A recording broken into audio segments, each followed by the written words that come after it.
Hey everybody, what's up? Wavejump here, and welcome back to the video. Today we're going to be covering something I didn't really expect to ever do, and it is a video on explosions. Thank you for 825 subscribers. This is episode 18, and let's go ahead and take a look here. You can see these are all the commands we've covered, so if you are new to this series and you want to see any command covered, these are how many I have out so far when this video comes out, but there'll probably even be more by the time you watch this video. I should mention, by the way, I decided to do a little bit of a tweak to the series, and that is, I'm going to be going ahead and doing a comment of the episode or comment of the day or whatever. I know it's not a unique idea, but I think it should be something really cool, something that'll help the community out a bit, and it'll be something that'll help me. So essentially the way this works is that you go ahead and leave a comment, and if the comment is helpful or anything, or it's just a really good, resourceful comment, or just something good about the comment, then there's a chance I may feature it in the next episode. Now I get a ton of comments.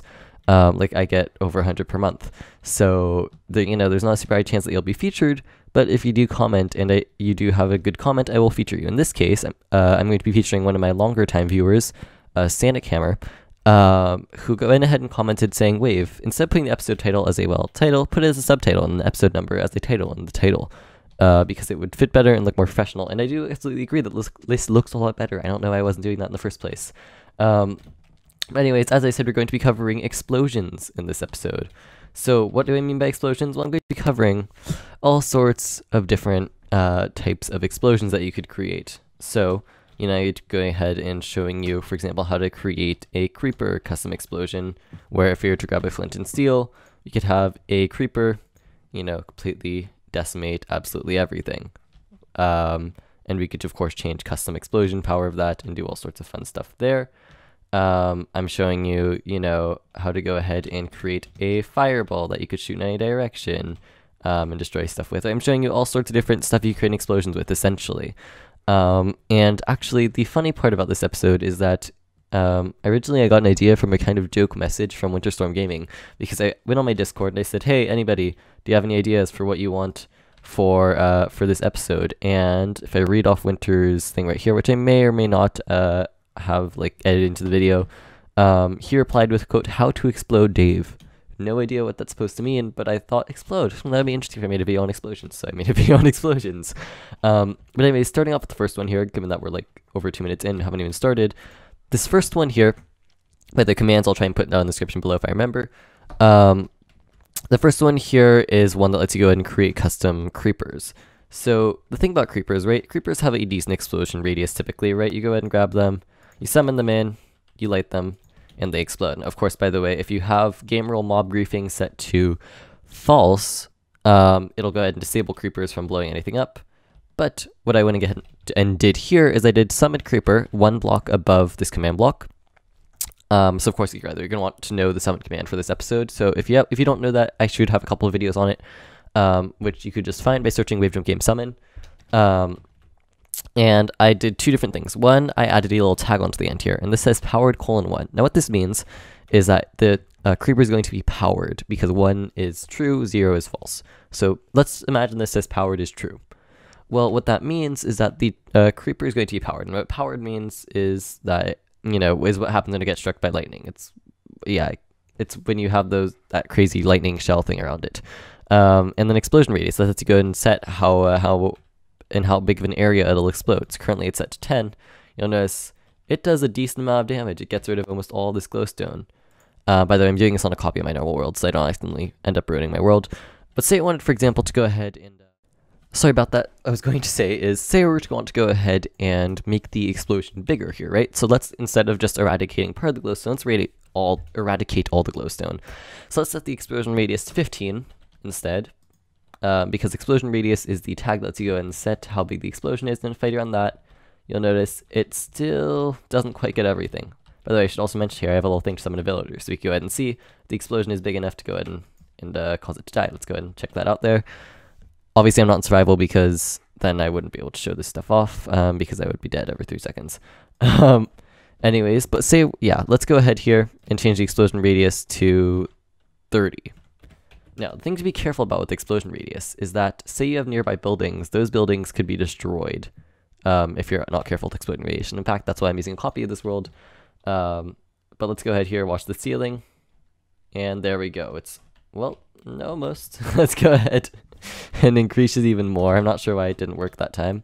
Let's not even reset the ceiling here. Let's just, whoa, I probably should have thought about the fact that would create another portal. We might have to actually have the creeper head over to that side. But anyways, you could set some crazy explosion radiuses to the point where it would pretty much destroy an entire world. Somebody just sent me a Discord message, but I'm going to be ignoring that because I'm recording a video, and I'll check it out later. But yeah, there we go. There's that. And as you could tell, yeah, exploding radius is pretty dang cool, and it lets you do some amazing stuff. So the next thing I'm going to be covering, though, is also... oh, you know, somebody just joined my Discord. Okay, I'll have to look at it later. This next one is when I'll go ahead and summon a fireball. Now, I showed this one off a little bit in the intro, but what this does essentially is it lets me go ahead and shoot a fireball in any direction. Say right there, that didn't do anything, right? Say, for example, I wanted to just shoot one directly at this villager. Alright, if we have the villager just stay perfectly still there, let's try and hit it to them. There we go. Hit them perfectly. Lit the ground on fire a bit. All a lot of fun. And yeah, there we go. Just, there you go. But the way this command works is I'm saying, at the nearest player, summon a fireball 3 blocks above them, right? Using the execute command, again, I have a video on that. I'm summoning a fireball 3 blocks above myself, and I'm giving it an explosion power of 1. So this is very similar to the creeper with the explosion radius, but it's explosion power instead. And then the direction. By the way, I'd recommend if you want to go ahead and like aim an explosion, it's a lot easier to do with fireballs. But currently the explosion power is 1. So as you can see, you know, using explosion power of 1 is kind of lame, it's kind of weak. And it does very little, right? It just lit like 3 blocks on fire, it did very little. Let's go ahead and say set the explosion power to 10. By the way, the direction thing, make sure that it stays still. So it just hovers right there. Let's go ahead and shoot that. And you'll notice that let's not travel through this nether portals here. These nether portals here. If I get transported to the nether right now, I'm going to be kind of pissed. I really should have rethought making this all obsidian when there's going to be fire. God. You know, I wonder if I could use a creeper to clear this out here. Alright, well, I'm in the nether apparently now. Head back here. Sorry if the audio lags out at all there, but when my game lags out, my audio lags out. It's generally just what happens. And let's try and just not let this happen here. Okay, yeah, so pro tip, be careful with fireballs.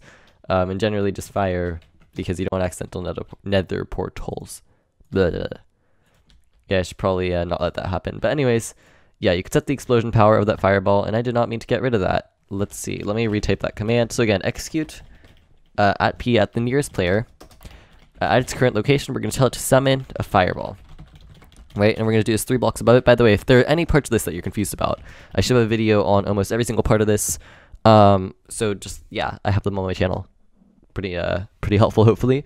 Anyways, yeah, I'm going to get explosion power. I'm going to give it instead 1 of 5 this time, and direction. Now, the interesting thing about direction is direction, you know, dictates where it'll kind of move, kind of. So what that means is if you were to say, for example, set the direction to 1, 1, 1, it'll move 1 block in the X direction, 1 block in the Y direction, meaning 1 block towards X, 1 blocks up. Sorry, not necessarily 1 block, but it goes ahead and dictates how far it'll move, long story short. Anyways, yeah, I'm going to place this command block back down, although I'm not going to be using it right now again because we don't want more fire. This next one here goes ahead and just summons exploding TNT. I mean, this one is really straightforward. And there are a couple of ways to do this one, actually, which I only showed one way here. And that's just, here I just did set block 1 block above TNT. And one of the possible issues with this one is that, whoa, I didn't realize I was missing an obsidian block there.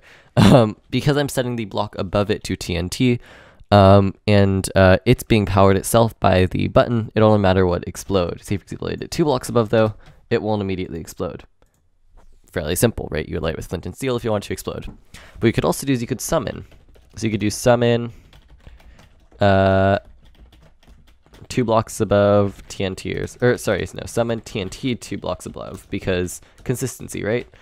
And then there we go. So now in this, TNT was summoned and it instantly exploded, right? It's a much easier way to just go ahead and create an instant explosion. But one of the cool things is this thing called like trapped TNT, which is apparently around from like the original versions of Minecraft. And this is kind of something that's a bit secret that most people don't actually know about. And what this essentially does, it'll go ahead and summon TNT or spawn in TNT normally, right? But what's interesting is that you cannot break this TNT without causing an explosion. it is incredibly evil to use because it just yeah, you can't avoid it. You have to either keep it there forever or kill it with some method other than just breaking it. But all you have to do this is just set block, choose your block location, set it to TNT, and then add as a damage value, add 1 after it. So if you were to say set it to 0 or anything else, it would just summon it normally. But if you set it to 1, at least as far as I remember, by the way, it'll go ahead and create that trap TNT, which obviously creates a really, really interesting effect. As always, I want to go ahead and say thank you to Shadow and Betanor on Patreon for supporting me. I'm going to move on to the last 2 commands in just a second. But the reason I want to say thank you to them is they help support the channel. Basically what they do is they give a bit of a monthly donation to me, and that goes ahead and helps me run the channel, run my server, and goes ahead and just helps me overall in life. So if you want to help consider supporting me, go to patreon.com/wavejump, linked in the description below, and you could get different perks like a shout out in the video. Alright, moving on anyways. So this next command here uses Wither Skulls. So you'll notice all that happens when I use this one is it'll just shoot off a Wither Skull in that direction. So let's summon a villager here, and if I use my Wither Skull, bam, it shoots the villager. Fairly simple. There's this thing called explosion power with Wither Skulls apparently that I haven't messed around with. But essentially, in order to go ahead and angle a Wither Skull, it's kind of tricky because you'll notice if you're to just go ahead and try to summon a Wither Skull, so summon Minecraft Wither Skull, which is Wither_Skull in the latest versions of Minecraft, and say select your location, it'll say unable to summon object. Because what you have to do is you have to add a specific tag onto the end of it. And what this tag does is it tells it where to move. Because Wither Skulls, unlike fireballs, won't just stay in one spot. So what this command does, it says summon Wither Skull 2 blocks above this block. Then we have a whole data tag, right? And this data tag says direction, and then in brackets, 3 different things. Now, what are these 3 different things? Well, think of them as X, Y, and Z. So you notice I'm going -1, -0.5, and -0.125. So if we're starting up here, right? So let's see. First off, we're going to move -1 in the X direction, right? Which is, let's see, that is that way, right? And then I'm going to go -1.5 in the Y direction, which will be something like that. And then a little bit downwards, but it's going to keep moving in that direction, so essentially it's just going to go and land down there. So what I just did essentially is I just set the direction to be where I want it to go, and it'll just go there.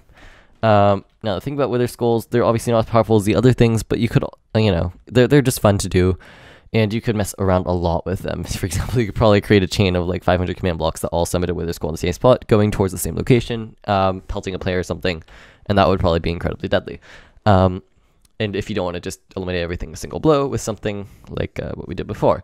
But of course, you know, when you go through all these creative methods, you realize sometimes it's just best to go back to the best method, which is TNT. And so let's go ahead here and just show the true power of TNT. There we go. I mean, obviously, sorry by the way if the microphone's lagging at all. It's because my game's lagging again. I would say that's one of the easiest ways to create a big explosion, because here's the deal, right? You could go ahead and say summon a creeper with a custom explosion radius, or, and I did not mean to head to the nether.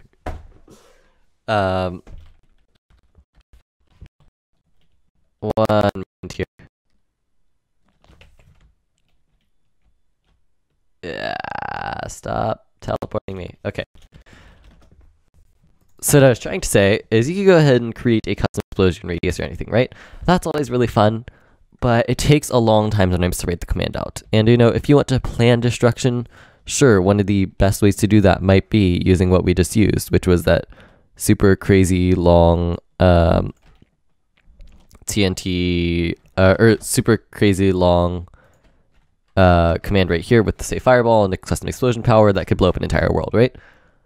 But, of course, you know, there's a lot more fun you could have with it for a lot less of a cost. You know, for example, if I just go ahead here and instead of say 18, I could set this to like, I don't know, 13 or 14. Just go ahead and make half the room TNT, right? And then just break the game. Get ready for some lag, by the way. I mean, I don't know how much you're able to hear me right now, but arguably that is so much more fun than just this little thing that blows up everything. I mean, seriously, guys, just have fun with TNT. You could do other methods if you like, which are obviously a lot of fun, but you need to have a good balance between fun and practicality. So all that command was just filling a certain area, which in this case is just the ceiling with TNT. So it's literally just replacing the ceiling with TNT using the full command. Again, I do have a video on the full command if you're curious about it, and it's super easy to use. Now, by the way, explosion power can be set to incredibly high numbers if you're, say, using fireballs, but you don't have to set it to super high numbers. As you saw there, I only set max to like 50 because I don't want to destroy my entire world. But a fun little thing you could do, just create like a new flat redstone ready world, and then go ahead and just create one of those and see how much damage you could cause. It's really fun to do, and I would highly recommend it. But anyways, I hope you have enjoyed this video. If you have, leave a like down below, subscribe if you haven't already. Let me know if you have any other video ideas, maybe get featured because of that. As always, thank you to Shadow and Betanor on Patreon for supporting me. If you want to consider supporting me on Patreon for as little as $1 a month, click the link in the description below. Subscribe if you haven't already. I feel like I'm probably repeating myself 100 times now. I feel like there's also something I wanted to say, but I don't remember what I was going to say. But anyways, yeah, if you got this far in the video, comment TNT is fantastic in the comments. And thanks for watching. Bye.